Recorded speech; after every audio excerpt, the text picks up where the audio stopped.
दोस्तों स्वागत है एक बार फिर आप सभी का आपके अपने यूट्यूब चैनल पीएस क्लासेस पर।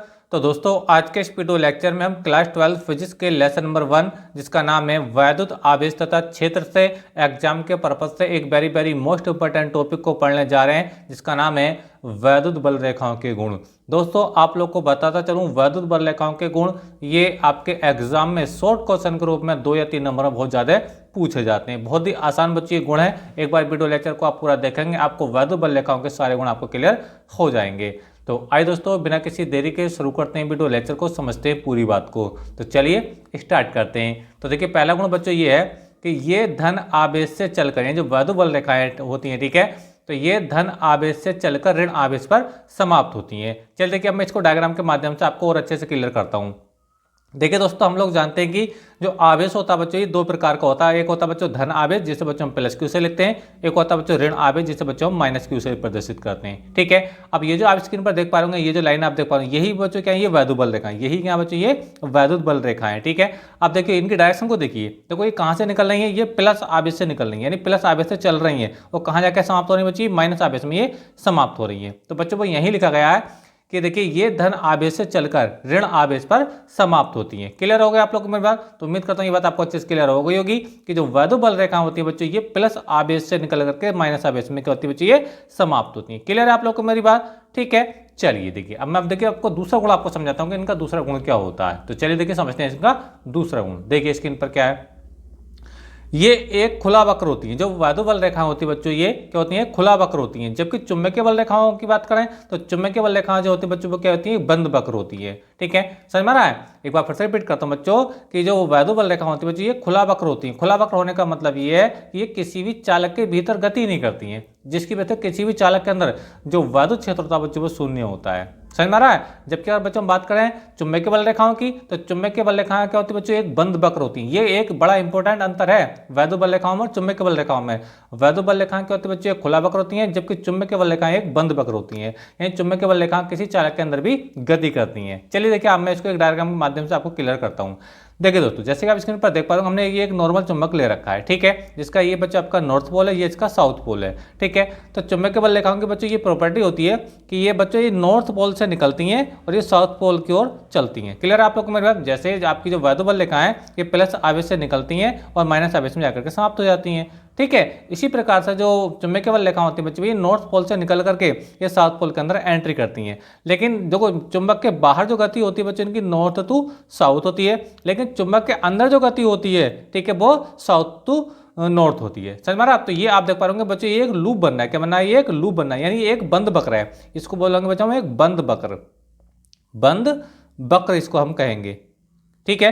क्योंकि बच्चों क्या बनने आइए, बंद वक्र, बंद वक्र ये बनेगा। क्लियर है आप लोगों को मेरी बात? लेकिन जो वैद्युत बल रेखा होती है बच्चों ये प्लस आवेश से तो निकलेंगी तो माइनस के अंदर जाकर बच्चों ये एंट्री कर जाएंगी, बट ऐसा नहीं होता है कि ये एन मतलब माइनस आवेश से, ठीक है, प्लस आवेश की ओर को गति नहीं करती है। जबकि चुंबकीय बल रेखाएं जो होती है बच्चों ये नॉर्थ टू साउथ गति होती है चुंबक के बाहर, और चुंबक के अंदर गति होती है साउथ टू नॉर्थ, यानी ये इस प्रकार से बंद लूप बनाती हैं। इसी प्रकार से जो चुंबकीय बल रेखा होती है बच्चों वो क्या होती है, एक बंद वक्र होती हैं। जबकि वैद्युत बल रेखाएं ऐसा नहीं करती हैं, ये केवल एक ही डायरेक्शन में चलती हैं, प्लस से माइनस की ओर, ठीक है। जबकि चुंबकीय बल रेखाएं दोनों डायरेक्शन में चलेंगी, चुंबक के बाहर चलेंगी एन पोल से साउथ पोल की ओर और चुंबक के अंदर साउथ पोल से नॉर्थ पोल की ओर। क्लियर है आप लोगों को मेरी बात? तो चलिए देखिए अगला मैं आपको अगला गुण समझाता हूं इनका। अगला गुण क्या है देखिए, अगला गुण बच्चे देखिए आपकी स्क्रीन पर है, क्या है देखिए, लिखा है वैद्युत बल रेखा के किसी बिंदु पर, वैद्युत बल रेखा के किसी बिंदु पर खींची गई स्पर्श रेखा, ठीक है, खींची गई स्पर्श रेखा उस बिंदु पर वैद्युत क्षेत्र की दिशा को प्रदर्शित या व्यक्त करती है। देखिए आपको स्क्रीन पर समझाता हूं। देखिए मैं आपको इसको और डिटेल में आपको दो डायग्राम के माध्यम से क्लियर करता हूं। क्या देखिए ये हमने एक बच्चों एक वैद्युत बल रेखा ले रखी है, ठीक है, समझ में आ रहा है? अब इसमें मान लो हमें कुछ पॉइंट ले रहे हैं, मान लो एक पॉइंट हमने यहाँ पे ले लिया, ठीक है, ए पॉइंट ले लिया, एक पॉइंट मान लो हमने यहाँ पे ले लिया, ये बी पॉइंट हो गया, एक पॉइंट मान लो हमने यहाँ पे ले लिया, सी पॉइंट हो गया। क्लियर होगा आप लोग मेरी बात? अगर अब मैं ए बी सी पॉइंट पर अगर मैं वैद्युत क्षेत्र की दिशा देखूं, ठीक है, तो करना क्या होगा, मुझे इन ए बी सी पॉइंटों से क्या लेनी होंगी बच्चों, यहाँ पे स्पर्श रेखाएं खींचनी होंगी, ठीक है। तो देखिए मैं अगर मैं ए पॉइंट पर अगर वैद्युत क्षेत्र की दिशा देखूंगा तो मुझे यहाँ से एक स्पर्श रेखा खींचनी होगी, मान लीजिए वो ये हुई, ठीक है, ये तो ये इलेक्ट्रिक फील्ड की डायरेक्शन हो गई। समझ में आ रहा है? तो मैं ई ए कर देता हूँ, यानी ए पॉइंट पर जो इलेक्ट्रिक फील्ड होगा वो जो इस डायरेक्शन में होगा।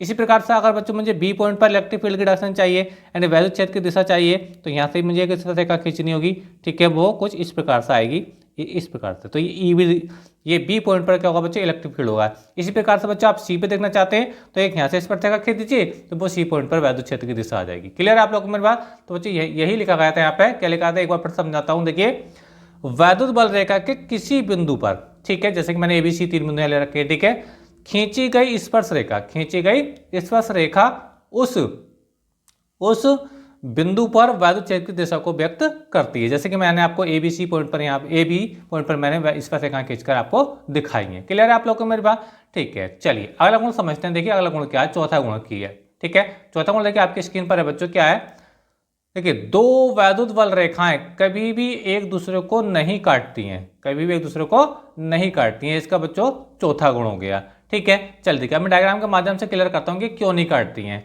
देखिए, जैसे स्क्रीन पर देख पा रहे हो बच्चों, ये दो वैद्युत बल रेखा हमने ले रखी है, एक ये वाली और एक बच्चों ये वाली, ठीक है, और ये एक दूसरे को काट रही हैं, एक दूसरे को काट रही हैं। और अभी थ्योरी में हमने पढ़ा कि ये एक दूसरे को नहीं काटती हैं, तो अगर काटेंगे तो क्या होगा, या नहीं काटती हैं, इसका रीजन क्या होता है वो मैं आपको समझाने का प्रयास करता हूं। देखिए, ये दोनों बल रेखाएं, ये वाली और एक ये वाली, एक दूसरे को इस पॉइंट पर काट रही हैं, तो ये जो हो गया ना, दोनों का कॉमन पॉइंट हो गया, दोनों का क्या हो गया बच्चे, ये उभयनिष्ठ बिंदु हो गया, ठीक है। अब इस बिंदु से अगर मैं इस वाली पर इस पर रेखा खींचूंगा, ठीक है, यानी वैद्युत क्षेत्र की दिशा अगर यहाँ पर देखूंगा, जैसे कि मैं आपको तीसरे गुण में आपको समझा रहा था, तो यहाँ पर जो इलेक्ट्रिक फील्ड आएगा बच्चों इस डायरेक्शन में आएगा। क्लियर है आप लोग को मेरी बात? ठीक है, इसको मैं E1 कह देता हूँ, ठीक है। अगर मैं इस वाली रेखा की बात करता हूँ बच्चों, इस वाली रेखा की बात करता हूँ, तो इस पर इसी पॉइंट पर जो इलेक्ट्रिक फील्ड की डायरेक्शन आएगी वो इस डायरेक्शन में आएगी, क्योंकि इस पर रेखा जो आएगी इस वाली रेखा पर, ठीक है, वो इसी दिशा में होगी। समझ में आ रहा है? तो मान लीजिए मैं इसको E2 का नाम दे रहा हूँ। समझ में आ रहा है आप लोगों को मेरी बात? ठीक है, आप स्क्रीन पर देख पा रहे होंगे बच्चों, मान लीजिए ये कोई पॉइंट है, ठीक है, तो इस पॉइंट पर बच्चों वैद्युत क्षेत्र दो दिशा में हो रहा है, इधर को भी हो रहा है और इधर को भी हो रहा है। और ऐसा कभी होता नहीं है। इलेक्ट्रिक फील्ड बच्चों देखो, मैं अभी आपको बता रहा था, किसी एक पॉइंट पर एक ही डायरेक्शन में होता है, एक पॉइंट पर एक ही डायरेक्शन में होता है, दो डायरेक्शन में नहीं होता है। लेकिन अगर दो वैद्युत बल रेखाएं एक दूसरे को किसी बिंदु पर काटती हैं, तो उस बिंदु पर बच्चों दो स्पर्श रेखाएं खींची जाती हैं दोनों रेखाओं पर, ठीक है, और जो अलग अलग डायरेक्शन में होंगी, ठीक है, जब अलग अलग डायरेक्शन में होंगी तो इस पॉइंट पर जो वैद्युत क्षेत्र होगा वो अलग अलग डायरेक्शन में होगा, जो कि इम्पॉसिबल है। यानी एक पॉइंट पर बच्चों वैद्युत क्षेत्र जो होता है एक ही दिशा में होता है, दो दिशाओं में नहीं होता। तो यहाँ पर दो दिशा में आ रहा है, ठीक है, तो ये जो केस होता है बच्चों ये असंभव होता है। क्या होता है बच्चों? ये असंभव केस होता है। क्लियर है आप लोग को मेरी बात? तो यही रीजन होता है कि दो वैद्युत बल रेखाएं बच्चों कभी भी एक दूसरे को किसी बिंदु पर नहीं काटती है। क्लियर हो गया होगा आपको, मेरी बात समझ में आ रही है? ठीक है, चलिए अगली बात करते हैं। अगली बात क्या करते हैं, देखिए पांचवा गुण बच्चों ये हमारे पास स्क्रीन पर देखिए, पांचवा गुण क्या है, काफी बार पूछा गया। देखिए, वैद्युत बल रेखा किसी चालक के पृष्ठ के लंबवत उत्पन्न होती हैं। जो वैद्युत बल रेखाएं होती हैं बच्चों किसी चालक के पृष्ठ के लंबवत उत्पन्न होती है, यानी इनकी जो डायरेक्शन होती है उस चालक के क्या होती है, परपेंडिकुलर होती है, यानी उस चालक के साथ ही 90 अंश का कोण बनाती है। देखिए डायग्राम के माध्यम से आपको क्लियर करता हूं, ठीक है। ये देखिए, ये देखो प्लस क्यू आवेश है, हम लोग जानते हैं प्लस क्यू आवेश से वैद्युत बल रेखा निकलती है। सभी क्या वैद्युत बल रेखा है, सब वैद्युत बल रेखा है, सब वैद्युत बल रेखा है, ठीक है। अच्छा, अगर मैं इस गोलीय चालक को अगर देखूं, ठीक है, तो यहाँ पर एंगल जो बन रहा है, ठीक है, ये कितने अंश का एंगल बन रहा है बच्चों, ये 90 अंश का एंगल बन रहा है। कितना बन रहा है बच्चों, 90 अंश का एंगल बन रहा है, ठीक है। किसी भी रेखा की बात कर लो, किसी की, यानी कि सारी जो वैद्युत बल रेखा बच्चों इस चालक के क्या बच्चों ये परपेंडिकुलर है, इस चालक के पृष्ठ के क्या बच्चों ये लंबवत है। क्लियर है आप लोग को मेरी बात? तो देखिए वही आपको समझा रहा था, चाहे यहाँ पर आप डायरेक्शन देख लीजिए, ठीक है, सब में चाहे सबके साथ बच्चों 90 अंश का कोण बन रहा है, ठीक है। वैसे हम लोग जानते हैं, अगर हम इसको वृत्त से कल्पना करें तो देखो अगर ये इनको हम त्रिज्या मान लो ये त्रिज्याएं, तो त्रिज्या क्या होती है बच्चों, परिधि पर लंब होती है, ठीक है। तो तभी देखो ये सब 90 अंश का कोण ही बन रहा है, ठीक है। तो ये वही बात समझाएगी कि वैद्युत बल रेखाएं किसी चालक के पृष्ठ के लंबवत उत्पन्न होती हैं, ठीक है। अगली बात करते हैं, देखिए अगली बात क्या, देखिए अगली बात है बच्चों, यानी इसका जो छठा गुण है वो है वैद्युत बल रेखाएं किसी चालक के भीतर होकर नहीं गुजरती हैं। जैसे कि अभी आपको बता रहा था कि वैद्युत बल रेखाएं किसी भी चालक के भीतर होकर नहीं गुजरती हैं, जिसकी वजह से किसी चालक के भीतर जो इलेक्ट्रिक फील्ड होता है बच्चों क्या होता है, वो शून्य होता है। कितना होता है, किसी चालक के भीतर जो वैद्युत क्षेत्र होता है बच्चों वो क्या होता है, शून्य होता है। क्यों होता है, क्योंकि वो उसके अंदर गुजरती नहीं है, चालक के अंदर को होकर के। देखिए जैसे भी मैं आपको यहाँ समझा रहा था, मैं एक बार और आपको क्लियर करता हूँ ये बात। देखिए ये बात मैं आपको समझा रहा था, ठीक है। देखो ये जो चुंबकीय बल रेखा होती है बच्चों, ये चुंबक के बाहर जो गति होती है एन से एस की ओर होती है, ठीक है, लेकिन चुंबक के अंदर जो गति होती है एस से एन की ओर होती है। लेकिन जो वैद्युत बल रेखाएं होती हैं बच्चों, ठीक है, इनकी एक ही डायरेक्शन में गति होती है, यानी कि प्लस आवेश से माइनस की ओर जाकर के बच्चों ये समाप्त हो जाती है, ठीक है, यानी माइनस से प्लस की ओर वापस नहीं आती है। ठीक है, अब यानी कहने का मतलब मेरा ये है कि ये किसी चालक के अंदर गति नहीं करती। चालक के बाहर तो गति करती हैं, यानी किसी चालक के आसपास तो चुंबकीय वैद्युत क्षेत्र रहेगा, लेकिन उस चालक के अंदर वैद्युत क्षेत्र शून्य रहेगा। क्यों? क्योंकि ये किसी भी चालक के अंदर गति नहीं करती। कौन? वैद्युत बल रेखाएं। तो इसी वजह से बच्चे यहाँ मैंने गुण आपको समझाने का प्रयास किया है कि जो वैद्युत बल रेखाएं हैं किसी चालक के भीतर होकर नहीं गुजरती, जिसकी वजह से किसी चालक के भीतर जो इलेक्ट्रिक फील्ड होता है, जो वैद्युत क्षेत्र बच्चे का होता है, वो शून्य होता है। तो उम्मीद करता हूँ ये बात आपको अच्छे से क्लियर हो गई होगी। ठीक है, तो बच्चों आज के इस वीडियो लेक्चर में हमने जाना कि वैद्युत बल रेखाओं के गुण कौन कौन से होते हैं। उम्मीद करता हूँ सारे गुण बच्चों आपको अच्छे से क्लियर हो गए होंगे।